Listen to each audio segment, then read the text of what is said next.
Hey everybody, got a couple projects going on today. I just thought I would mention I will film if I can while I'm working today. It's going to be kind of a fast-paced day because I am childless, so I'm trying to get all that I can get done while the kiddo is not here.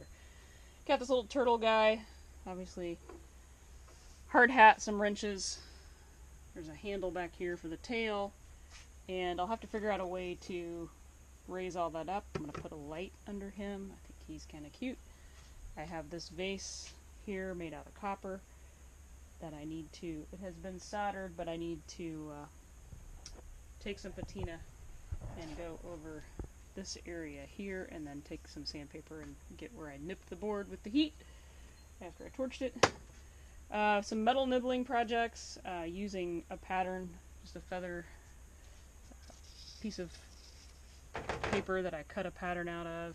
And so the project itself will be nibbled out to look something like that. So that's going to be out of this copper, and then that'll be hammered to a piece of wood, hang on the wall or something like that. This is a buggy seat spring out of a wagon or a buggy, and I was going to use it for something else, but I think after getting this Dover sad iron, I think it is just kind of calling to be placed as a lamp, and then in that, see if I can get that to balance well enough to show you. To put the lamp housing, I'm just going to use one of those. Stick in there, and these are like the ends to the, here, I'll show you what those actually are. Like tie off a cable. Forget what these are called. It's escaping me. Someone write down in the comments because I can't remember. Anyway, that's going to go there, and then I'll put cloth cord in and split it. I'll probably use braided so that I can split it down those two, and make the housing itself have a hole drilled out the side so that I can run my wire out since I'm not running dead center. But I tried a couple of different things, and I think that one's the one I like the best, so that's the one we're going to go with. And it sits in that pocket really nice too, so that'll be good. The copper that's cut back here will be some other metal nibbled projects I got to make the stencils for. So those are lamp, vase, lamp slash the kind of art I don't really like doing, but stupid art sells, as I say, so that'll be stupid art. Down here is another one of those train rail tables. So we have the plate, steel, the rebar, the train track, and then the piece of lumber that's back there that's been cut that we'll try and put together and have all of those done hopefully by the end of the week, but I'd like to have a good start today. These two I'm thinking about putting together and making a seat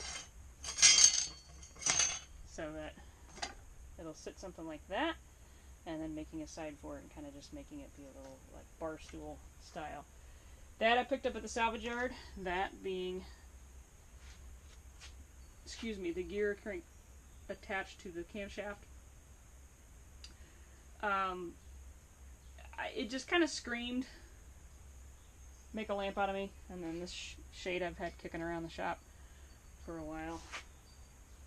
I had some square nails, so I welded all those together. Not really sure what I'm going to do with the middle yet. That looks kind of cool in there, so I thought I might make a flower out of that. So those are all welded. And then we're going to do a bouquet of flowers made out of those. Did I miss anything? I don't think so. Oh, I got these little guys up and welded. Little birds, little bug. I don't know what they are. Use your imagination kind of thing. So we'll get going on that. I am probably going to start with the metal nibble projects first, and I need to hook up the machine piece of equipment that I use for that. I don't know if I've addressed that or not. This is the one I have. A double-headed cutter, and I purchased it on Amazon. It was super cheap. It was like 35 bucks, and I have been extremely happy with it. It comes in this little case. Of course, I can't open it one-handed. And you basically just put this part in a drill, and it's like using a hole punch over and over. So what happens is this little shaft, let's see if I can get a picture of that, just kind of punches up and down. I don't know if you can see that or not. So as the metal is inside that area, it's just coming up and down and punching a hole in it. So, and it creates kind of these half moon, you can see down in the copper bucket, those little half moon shapes that are down in there. It just punches all of those out. So it goes pretty quick. Yeah, there's some of those half moons down in there. It goes fairly quickly, and you want to use a drill that has a very old Bill Speed drill control on it with a locker, with a locking trigger pull. And then how I do it is I just put a rag around it and I stick it in my vise so that it's sitting like that. So then I move the piece of metal and I don't have to worry about holding on to that. So I think that's what we're going to start with. Obviously you have to pre-drill a hole in that big enough to get this head through, which that's kind of a pain. This first part of this attachment has to go up through the piece. It'll cut the line only as wide as that little piece of silver shaft in there. But to get started, you have to cut a hole this big, and that's kind of the only negative thing I would say. Most of the projects you're doing you're probably going to have that big of an area anyway. So let me get started, and we'll turn you on as we can, as progress is made, and hopefully make some good headway today. Well, that kind of stinks. It's flashing up, flashing down, green. And that's why we're in the garage today. I got one of those all cut out. Thought I'd just kind of show you what it looks like when it's cut out, and I'll lay it up here. Maybe you might be able to see it a little bit better. The side that, and I had forgotten this, but the side that you cut on kind of gets this little line where the actual tool drags a little bit and kind of scratches the metal. Plus, a couple of the areas on this stencil I have to go back in and cut, so it looks terrible on this side. When you flip it over, it actually looks fine. I had forgotten that I did that with the other one. So we'll clean up the edges here, nip those corners and make it a little bit rounded.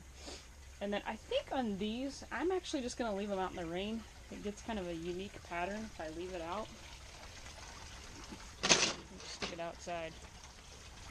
Let it kind of get patinaed. Some of that acid kind of take over. So, and we'll leave that sitting out for probably a couple days. Hopefully it'll rain. The dew also will kind of mark it up a little bit. So, just thought I'd show you what that looks like.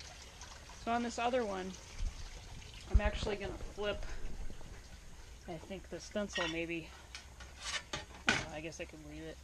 I think this side's not as attractive. The metal is not as nice. So I may actually draw the stencil on this side so that when I cut it, I flip it to the good side. Understand, rubber band? Just try and show you a little bit of what this is like. It's kind of loud, so putting my earmuffs on, you might want to put yours on.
you get the idea on that. I'm going to go ahead and continue with that and finish this one up.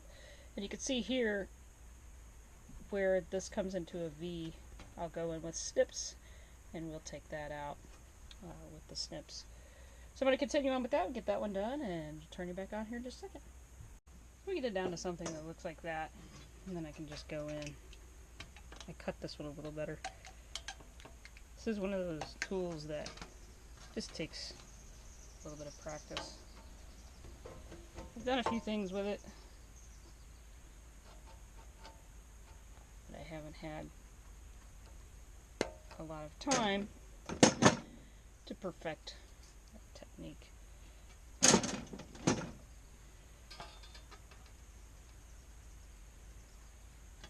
Just go in and nip the corners on each of those, and we'll tap it out on the board, make sure we're nice and smooth, and we'll sand the edges and set this one out in the rain and see if we can't make it kind of punky as well. I think it looks kind of cool when you do it. But you can see when I flip it over, minus the black lines from the previous drawing on there, this other side is much better. It may not show up too well on the camera, but versus that on this other side, looks like that. Just a little better. Getting a little bit of glare there. Sorry about that. Trust me on this one, it looks better on the reverse of the side you're cutting on. So, we'll get that little guy finished up, sitting out and getting crusty. I don't know if this will show up or not, but already it looks the opposite in the film. Funny. Already this one that's been sitting out here for a while is darker than the one I just popped out. So that rain is already starting to kind of take effect and change the metal.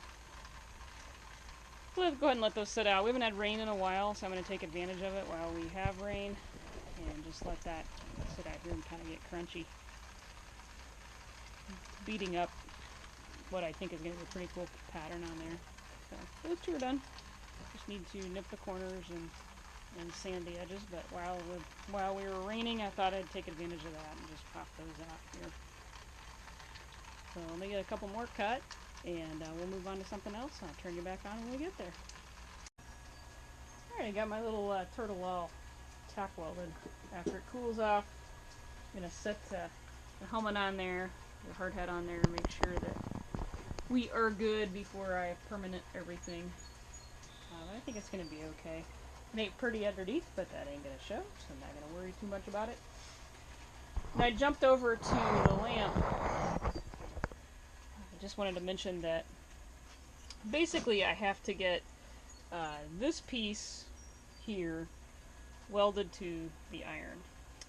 And then on the U-bolt, I think these are called wire U-bolts. I don't know. Somebody tell me what those are called. Thimble clips, maybe? I'm not sure about that.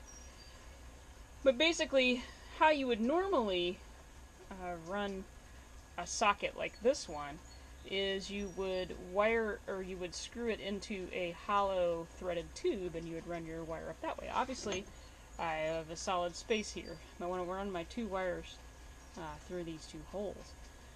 So my plan is this threads into this, into our socket, and I'm basically just gonna weld that guy there. I think that'll be just fine, weld it on top of there. And then I'm going to obviously thread that onto that, and I have taken a drill bit and I have drilled a hole here on the side of our housing, of our socket housing. So I think that'll work just fine, and then we'll run each wire independently up through that. I think it'll look pretty cool if it's braided wire and we undo it that way. So I'm just going to say, when you are drilling this stuff, it's kind of fragile. It cracks really easily, so don't put a lot of pressure on it. Just let the drill bit do the work. I got lucky on this one. I didn't chip it too badly. A little bit of it chipped off there at the end, but it looks pretty decent, so I'm going to go with it. So this will go into that, and that'll go in right there, and I think that'll look just fine. So that's the plan for now. So let me get this guy welded to the inside of that guy. Alright, that guy is all welded up. It is not pretty. It's going to take me kind of going over it and making it a little pretty. This doesn't look that great right now. I think it's going to be fine. But take a little extra work. That iron was not easy to weld, especially when you're dealing with, this is my fancy welder here, Chicago Electric, Harbor Freight. It has been an awesome welder. I have no complaints at all, and honestly, until it breaks, I'm not planning on doing anything about it. Starting in on this guy, and really the only way that I know to do this without doing a bunch of clips and burning through stuff is just to hold it with one hand and keep an eye on this level that I have up here, because these are both cut at 45s.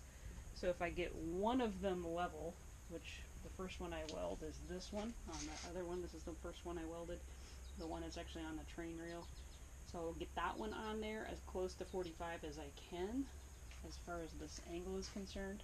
What I'll do is I'll tack probably on each side. We'll take a look at the level and kind of see where we are. If we're close, I'll go ahead and start tacking around it just so I keep the heat even. We'll get that one all tacked up, and then we'll weld this plate here to that top portion, and then I'll mark the holes that I've already pre-drilled in there. Figure it's easier to drill them while it's off. So those are pre-drilled. We'll mark those on this board here and get that on there. I have held the board up to it, and I think we have this positioned about right. It's kind of hard to get all that in the camera, but I think it's positioned about right. I did want the 09 rebar marking to show, so I have to put it down low, because if I put it up high it's going to be hidden. And then I wanted these two train rail holes to be on the opposite side of where that rod went in, just for the sheer aesthetics. So let me get that kind of tacked where it needs to go, and we will go from there.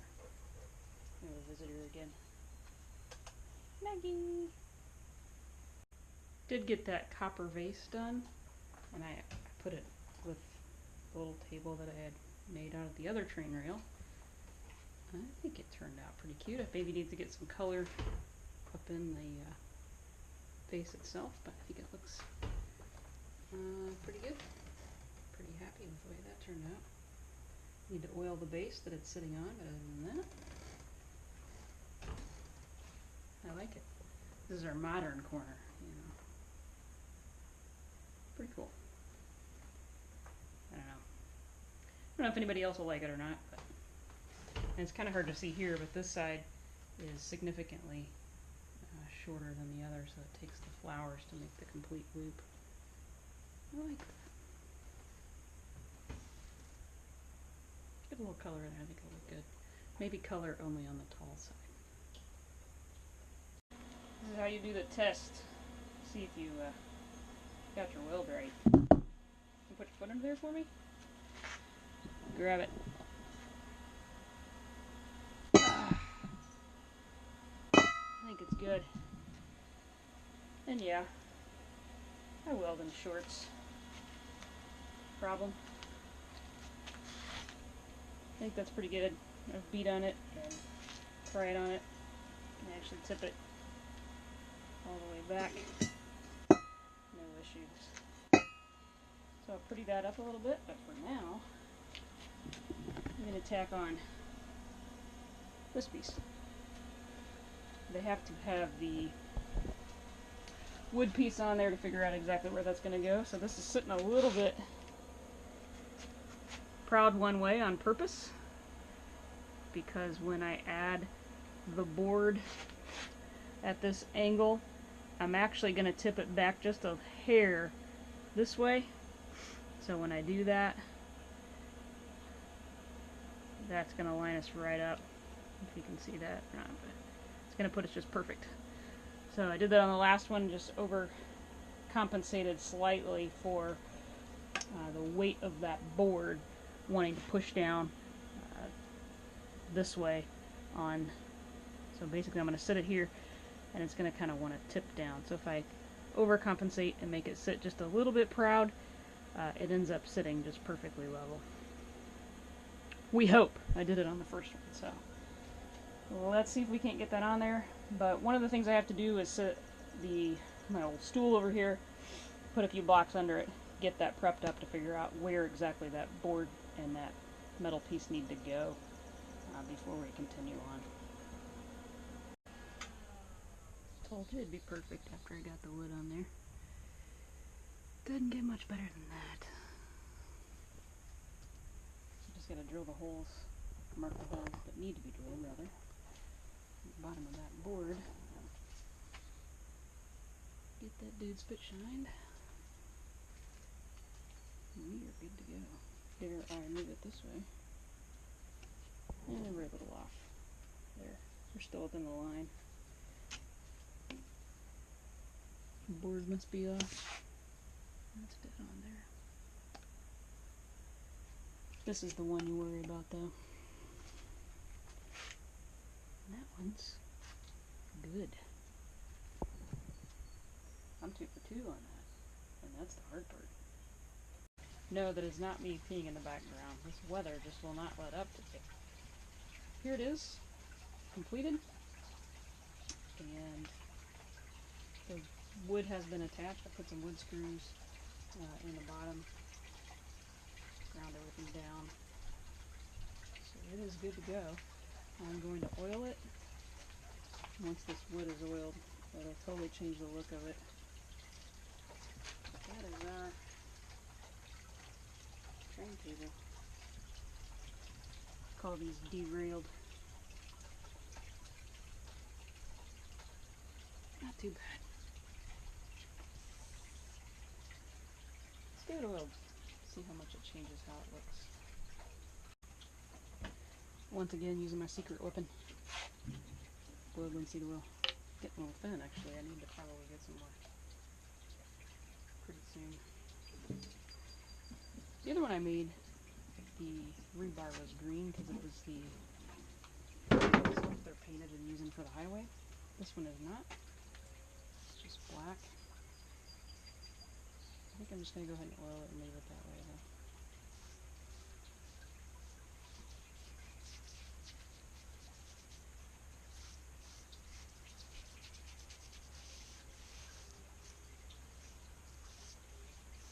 We have getting serenaded by the 3-year-old upstairs. You can probably hear the ABCs.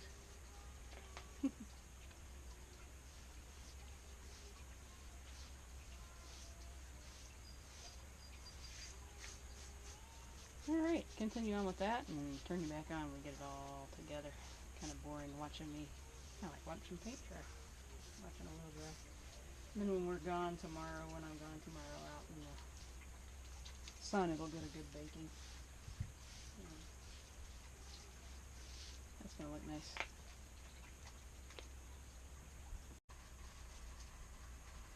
And that is a wrap for that guy. We are probably going to lose electricity.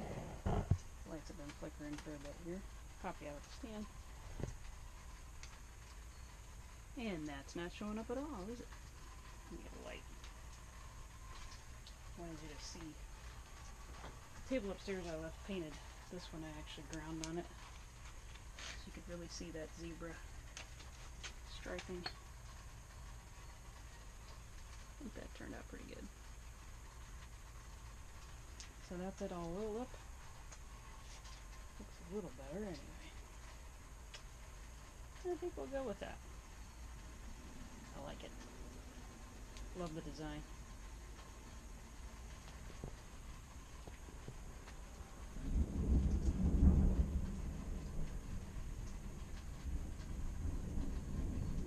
Thunder's just not going to let up. Let's see if I can turn that. Get it into a little bit better light maybe. Better light is nope.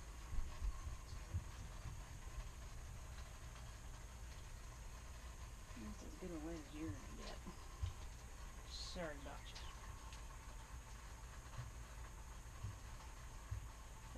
watching.